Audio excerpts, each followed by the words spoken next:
नमस्कार प्रणाम। हम गायक बंसराज प्रेमी ये बतावे में बड़ा दुख होता कि एगो अनाथ लड़का के जब ओकर माई छोड़ के चल गई तो दुर्गा मैया से निहोरा करतिया और कैसे करतिया जे हमरा गाना के माध्यम से सुनी, ध्यान से सुनम ए भैया। बिन माई महतारी बिना हो,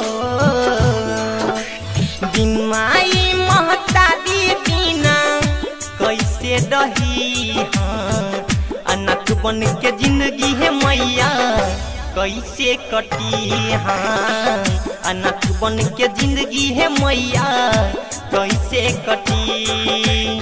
माटे जमाना ताना है मैया हो,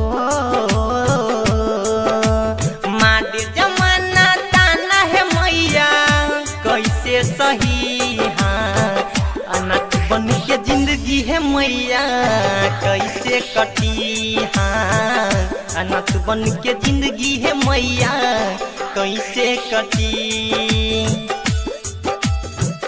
अनाथ बन के जिंदगी है मैया कैसे कटी हाँ, कैसे कटी, कैसे कटी।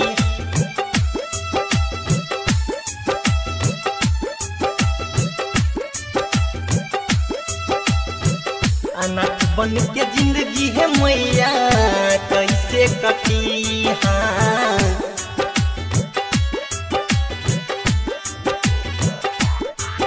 आदे नइखे केहू घर में हमरा प्यार जताबे बाला बाला, आदे मारो ताबे ताना है मैया काम भर के लइक बा हाँ, घर में केहू नइखे हमरा प्यार जताबे बाला, मारो ताबे ताना है मैया काम भर के लइक बा।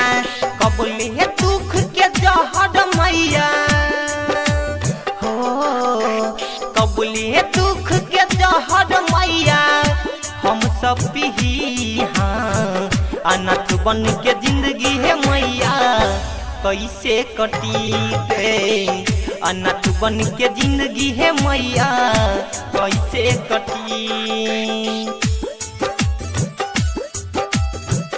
अनाथ बन के जिंदगी है मैया कैसे कटी हाँ, कैसे कटी,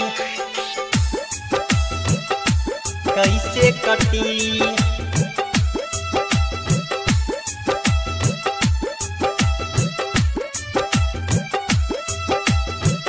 अनाथ बन के जिंदगी है मैया कैसे कटी हाँ।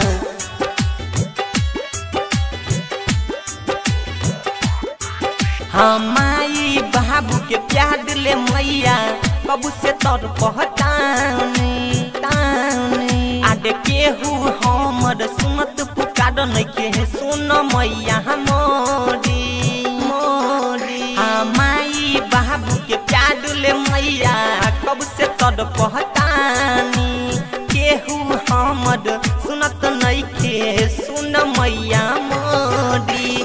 शिव सुंदर चंदन राउर हो, बंसराज प्रेमी राउर आरती करी हाँ, अनाथ बन के जिंदगी है मैया कैसे कटी दे। अनाथ बन के जिंदगी है मैया कैसे कटी।